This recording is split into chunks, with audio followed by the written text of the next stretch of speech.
اعوذ باللہ من الشیطان الرجیم بسم اللہ الرحمن الرحیم۔ اب دوسرا گروہ،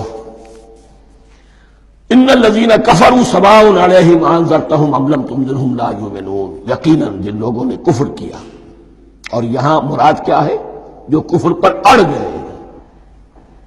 اس کو ہم تعویل عام میں نہیں لے سکتے، اس لیے کہ اگر تو ہم اس کو عام میں لے لیں گے تو اس کے معنی تو یہ ہوں گے جس شخص نے کسی وقت کفر کیا اب وہ ہدایت پر آ ہی نہیں سکتا۔ نہیں، یہ بات نہیں ہے۔ کوئی کفر میں ہے، وہ غالطے کی بنا پر ہے، عدم توجہی کی بنا پر ہے، حق اس پر واضح نہیں ہوا ہے اس لیے ہے، تو آپ اسے سمجھائیں گے، انذار و تبشیر سے اسے فائدہ ہو جائے گا، واعظ و نصیحت سے اسے فائدہ ہو جائے گا۔ ایک وہ ہے کہ جو حق کو سمجھ کر پہچان کر اور پھر اڑ گئے، ضد کی وجہ سے، ہٹ دھرمی کی وجہ سے، تعصب کی وجہ سے، تکبر کی وجہ سے، حسد کی وجہ سے۔ ان الذین کفروا، ایسے لوگوں کا معاملہ کیا ہے؟ سواء علیہم انذرتہم ام لم تنذرہم لا یؤمنون، برابر ہے ان کے لیے، خواہ آپ انہیں سمجھائیں خواہ نہ سمجھائیں، ڈرائیں نہ ڈرائیں، انذار فرمائیں نہ کریں، لا یؤمنون، وہ ایمان لانے والے نہیں۔ وہی بات جو میں نے کہی تھی کہ سوتے کو جگایا جا سکتا ہے، جاگتے کو کیسے جگائیں؟ ختم اللہ علی قلوبہم وعلی سمعہم وعلی ابصارہم غشاوہ، ان کے دلوں پر اللہ نے مہر کر دی ہے۔ کیوں کر دی ہے؟ یہ ابتداء مہر نہیں ہوئی، جب حق کو پہچان کر انہوں نے رد کر دیا، اس کی پاداش میں، اس کی سزا کے طور پر۔ ختم اللہ علی قلوبہم، اللہ نے ان کے دلوں پر مہر کر دی ہے، وعلی سمعہم، اور ان کی سماعت پر بھی، وعلی ابصارہم غشاوہ، اور ان کی آنکھوں کے سامنے پردہ پڑ چکا ہے۔ یہ مضمون سورہ یاسین کے شروع میں پھر آئے گا بہت شر و بست کے ساتھ۔ وَلَهُمْ عَذَابٌ عَظِيمٌ، اور ان کے لیے تو اب بہت بڑا عذاب ہے۔ یہ دوسرا گروہ ہو گیا، ایک رکوع میں دو کو سمیٹ لیا گیا، کل ابھی 7 آیتیں ہوئی ہیں۔ ایک وہ گروہ جس نے قرآن مجید کی دعوت سے صحیح استفادہ کیا، ان میں طلب ہدایت کا مادہ موجود تھا، ان کی فطرتیں سلیم تھیں، ان کے سامنے دعوت آئی، قبول کی، اور قرآن کے بتائے ہوئے راستے پر چلے۔ وہ گلے سرسبد ہیں، وہ شجرہ قرآنی کے نہایت مبارک اور مقدس، وہ اس کے پھل ہیں۔ ایک گروہ وہ ہے جس نے حق کو پہچانا لیکن اس کو رد کر دیا اپنے تعصب یا ہٹ دھرمی کی وجہ سے۔ ان کا ذکر آ گیا بہت اختصار کے ساتھ، اس لیے کہ ان کا ذکر آپ کو بہت تفصیل سے مکی صورتوں میں ملے گا۔ اب آیا تیسرا گروہ، وَمِنَ النَّاسِ، اور لوگوں میں کچھ ایسے بھی ہیں، مَن يَقُولُ آمَنَّا بِاللَّهِ وَبِالْيَوْمِ الْآخِرِ وَمَا هُم بِمُؤْمِنِينَ، جو کہتے تو یہ ہے کہ ہم ایمان رکھتے ہیں اللہ پر بھی اور یوم آخر پر بھی، مگر وہ حقیقت میں مومن نہیں ہے۔ یہاں ایک بات سمجھ لیجئے، اکثر اور بیشتر مفسرین نے اس تیسری کیٹیگری کے بارے میں یہی رائے قائم کی ہے کہ یہ منافقین مذکور ہیں یہاں، اگرچہ لفظ منافق یا لفظ نفاق نہیں آیا یہاں، لیکن مولانا نیلسن اصلاحی صاحب نے ایک رائے ظاہر کی ہے جو بڑی قیمتی ہے۔ وہ یہ کہ یہاں ایک کردار کا نقشہ کھینچ دیا گیا ہے، غور کرنے والے غور کر لیں، دیکھ لیں، جس پر بھی وہ چسپاں ہو جائے۔ اور بالفعل جب یہ آیات نازل ہو رہی تھی تو دو طبقات پر یہ کردار نگاری جو ہے، یہ جو شخصیت کا ہیولہ کھینچا جا رہا ہے، وہ دو کے اوپر راست آ رہا تھا۔ ایک علماء یہود، وہ بھی کہتے تھے کہ ٹھیک ہے، محمد جو کہہ رہے ہیں ہم بھی اللہ کو مانتے ہیں، آخرت کو بھی مانتے ہیں، اسی لیے یہاں رسالت کا ذکر نہیں ہے۔ بھئی ہم محمد ہی کو نہیں مانتے نا صلی اللہ علیہ وسلم، باقی اگر 1.25 لاکھ نبی آئے ہیں تو باقی 1.25 لاکھ کو تو ہم مانتے ہیں، ایک محمد کو نہیں مانا، ایک عیسیٰ کو نہیں مانا، بس۔ تو ہمیں بھی مانا جانا چاہیے کہ ہم بھی مسلمان ہیں۔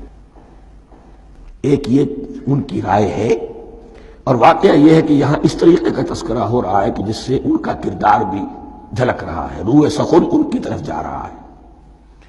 مجھے یاد ہے اپنی 10ویں جماعت کے زمانے میں دہلی میں نے دیکھا تھا کہ ناٹ سرکس، وہاں کا ایک بڑی مارکیٹ ہوتی تھی، تو جوتے کی دکان پہ بہت بڑا جوتا لٹکایا ہوا تھا، بہت بڑا، اور لکھا تھا free to home it fits, جس کے پاؤں میں یہ ٹھیک ٹھیک آ جائے وہ لے جائے۔ تو یہ free to home it fits ہے، ایک کردار ہے، اب یہ کردار جس کے اوپر بھی فٹ بیٹھ جائے، ان میں یقیناً زیادہ تو غلبہ یہی ہے جو مفسرین کی رائے ہے، منافقین کا معاملہ جو ہو رہا ہے، لیکن یہ کردار بعین نہیں فٹ بیٹھ رہا ہے یہود کے علماء پر۔ اور یہ بھی نوٹ کر لیجئے کہ جو مدینہ منورہ میں نفاق کا جو پودا پروان چڑھا ہے، بلکہ پودا نہیں کہنا چاہیے، جھاڑ جھکاڑ جو پروان چڑھا ہے، وہ یہودیوں کے زیر اثر، جیسے جنگل کے اندر بڑے بڑے درخت بھی ہوتے ہیں اور اندر جو ہے نیچے جھاڑیاں بھی ہوتی ہیں، تو یہ نفاق کا جھاڑ جھکاڑ جو ہے وہ یہودی علماء کا جو پودا تھا اور بہت بڑا تھا، اس میں کوئی شک نہیں، اس کے سائے میں پروان چڑھا ہے۔ ان دونوں میں معنوی ربط بھی ہے۔ وَمِنَ النَّاسِ مَن يَقُولُ آمَنَّا بِاللَّهِ وَبِالْيَوْمِ الْآخِرِ وَمَا هُمْ بِمُؤْمِنِينَ، اور لوگوں میں سے کچھ ایسے بھی ہیں جو کہتے تو یہ ہے کہ ہم ایمان رکھتے ہیں اللہ پر اور یوم آخر پر، لیکن وہ مومن نہیں ہیں۔ يُخَادِعُونَ اللَّهَ وَالَّذِينَ آمَنُوا وَمَا يَخْدَعُونَ إِلَّا أَنفُسَهُمْ، وہ دھوکہ دینے کی کوشش کر رہے ہیں اللہ کو اور اہل ایمان کو۔ یہ یخادعون جو ہے یہ باب مفعلہ ہے، باب مفعلہ میں کشمکش ہوتی ہے، کشاکش ہوتی ہے، لہذا ترجمہ میں نے کیا کوشش کر رہے ہیں۔ وما یخدعون الا انفسهم، یہ ثلاثی مجرد میں آ گیا، اور نہیں دھوکہ دے رہے مگر صرف اپنے آپ کو۔ یہ یقینی ہے اپنے آپ کو تو دھوکہ دے رہے ہو، لیکن یہ کہ اللہ اس کے رسول کو، اللہ اور اہل ایمان کو دھوکہ نہیں دے سکتے۔ سورہ نساء کی آیت نمبر 142 میں یہ کھل کر منافقین کے بارے میں یہی الفاظ آئے ہیں، ان المنافقین یخادعون اللہ وہو خادعہم، یقیناً منافقین جو ہے وہ اللہ کو دھوکہ دینے کی کوشش کر رہے ہیں اور اللہ انہیں دھوکہ دے رہا ہے۔ وما یشعرون، انہیں اس کا شعور نہیں ہے۔ یہ بہت اچھی طرح نوٹ کر لیجیے، منافقین کی بھی اکثریت وہ تھی جنہیں اپنے نفاق کا شعور نہیں تھا، وہ اپنے تئیں سمجھتے تھے اپنے آپ کو مسلمان، وہ کہتے تھے یہ بے وقوف لوگ ہیں، محمد رسول اللہ کے بارے میں کہتے تھے یہ خام خواہ جو ہے انہوں نے لڑائی بھڑائی مول لے لی ہے اہل مکہ کے ساتھ، کیا ضرورت ہے، امن کے ساتھ جو ہے بات کرنی چاہیے۔ وہ سمجھتے تھے کہ ہم خیر خواہ ہیں، ہم بھلی بات کہہ رہے ہیں، یہ بے وقوف لوگ ہیں، دیکھتے نہیں کہ کس سے ٹکرا رہے ہیں، ہاتھ میں اسلحہ نہیں ہے اور لڑائی کے لیے جا رہے ہیں، تو بے وقوف تو یہ ہے۔ لیکن وہ سمجھتے تھے کہ ہم تو بڑے مخلص ہیں، ہم مصلح ہیں، تو ما یشعرون بہت ضروری ہے۔ بعض لوگ منافق ایسے بھی تھے کہ جو اسلام میں داخل ہی ہوتے تھے دھوکہ دینے کی خاطر، اور ان پہ پہلے دن سے واضح ہوتا تھا کہ ہم مسلمان نہیں ہیں، ہم نے اسلام کا لبادہ اوڑھا ہے صرف دھوکے کے لیے۔ اس کا ایک ذکر سورہ آل عمران میں آئے گا۔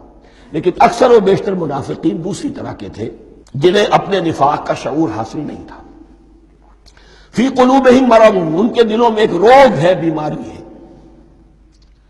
یہ روگ اور بیماری کیا ہے؟ ایک لفظ میں اس کو تعبیر کیا جائے، کردار کی کمزوری، ویکنس آف کیریکٹر۔ ایک شخص وہ ہوتا ہے کہ جو سمجھتا ہے یہ حق ہے، حق سے بعد آباد، اب جو ہو سو ہو۔ ایک حق کو حق پہچان کر رد کر دیتا ہے، وہ کافر ہو گیا۔ ایک حق کو حق پہچان کر آیا تو صحیح، لیکن ویکنس آف کیریکٹر کی وجہ سے قوت ارادی کمزور ہے، آخرت بھی چاہتے ہیں، دنیا کو بھی ہاتھ سے دینے کو تیار نہیں، یہاں کا بھی کوئی نقصان نہ ہو اور آخرت کا بھی سارا بھلا ہمیں مل جائے۔ یہ وہ لوگ ہیں در حقیقت کہ اس کو کہا روگ۔ فی قلوبہم مرض فزادہم اللہ مرضا، تو اللہ نے ان کے مرض میں اضافہ کر دیا۔ یہ اللہ کی سنت ہے، آپ حق پر چلنا چاہیں حق کا راستہ آپ کے لیے آسان کر دے گا، آپ برائی کی طرف جانا چاہیں بڑی سے بڑی برائی آپ کے لیے ہلکی ہوتی چلی جائے گی، کوئی خاص بات ہی نہیں، چلو یہ بھی کر گزرو، جب یہ کر لیا تو یہ بھی کر گزرو۔ اور اگر آپ بین بین لٹکنا چاہیں تو اللہ اسی پہ چھوڑ دیتا ہے، ٹھیک ہے آپ سمجھتے ہیں ہم کامیاب ہو رہے ہیں، ہم نے مسلمانوں کو بھی دھوکہ دے لیا، وہ ہمیں مسلمان سمجھتے ہیں، اور یہودیوں کو بھی دھوکہ دے لیا، وہ سمجھتے ہیں کہ ہم ان کے ساتھی ہیں، تو سمجھا کامیاب ہو رہے ہیں، حقیقت میں کامیابی نہیں۔ فی قلوبہم مرض فزادہم اللہ مرضا ولہم عذاب علیم بما کانوا یکذبون، اور ان کے لیے تو دردناک عذاب ہے۔ عذاب عظیم کا لفظ آیا تھا اوپر کفار کے لیے، وَلَهُمْ عَذَابٌ عَظِيمٌ، 7ویں آیت ختم ہوئی، اور عذاب علیم کا لفظ آیا یہاں، ان کے لیے دردناک المناک عذاب ہے۔ بما کانوا یکذبون، بسبب اس جھوٹ کے جو وہ بول رہے تھے۔ وَإِذَا قِيلَ لَهُمْ لَا تُفْسِدُوا فِي الْأَرْضِ، اور جب ان سے کہا جاتا تھا مت فساد کرو زمین میں۔ مراد کیا ہے اس سے؟ کہ جب محمد کو مان لیا کہ اللہ کے رسول ہیں، اب ٹھیک ٹھیک پیروی کرو، ان کے پیچھے چلو، ان کا حکم ہے تو جنگ کے لیے نکلو، ان کی طرف سے تقاضا آتا ہے مال پیش کرو، اور اگر تم اس سے کتراتے ہو تو فساد مچا رہے ہیں، جماعتی زندگی کے اندر فتنہ و فساد پیدا کر رہے ہیں۔ وَإِذَا قِيلَ لَهُمْ لَا تُفْسِدُوا فِي الْأَرْضِ قَالُوا إِنَّمَا نَحْنُ مُصْلِحُونَ، وہ کہتے تھے نہیں ہم تو صلح کرانے والے ہیں، اصلاح کرنے والے ہیں، ہم چاہتے ہیں لڑنا بڑنا کوئی اچھی بات نہیں ہے، ٹکراؤ تصادم یہ کوئی اچھے کام تھوڑا ہی ہے، بس ٹھنڈے ٹھنڈے دعوت دیتے رہو، جو چاہے قبول کر لے جو چاہے رد کر دے، خام خواہ یہ ٹکرانا اور یہ جنگ کرنا اور اللہ کے دین کو غالب کرنے کے لیے یہ قربانی دو اور یہ مصیبت جھیلو اور یہ مشقت برداشت کرو اور یہ چیز چھوڑو اور یہ ترک کرو، یہ کاہے کے لیے؟ وَإِذَا قِيلَ لَهُمْ لَا تُفْسِدُوا فِي الْأَرْضِ قَالُوا إِنَّمَا نَحْنُ مُصْلِحُونَ أَلَا إِنَّهُمْ هُمُ الْمُفْسِدُونَ وَلَٰكِن لَا يَشْعُرُونَ، آگاہ ہو جاؤ کہ وہی ہے مفسد، فساد پھیلانے والے، اس لیے کہ محمد رسول اللہ کی دعوت ہے زمین میں اصلاح کے لیے، اس اصلاح کے لیے کچھ آپریشن کرنا پڑے گا، مریض اس درجے کو پہنچ چکا ہے کہ آپریشن کے بغیر اس کی شفا نہیں ہوگی، اب اگر تم اس کے راستے میں رکاوٹ بنتے ہو تو در حقیقت تم فساد مچا رہے ہو لیکن تمہیں اس کا شعور نہیں۔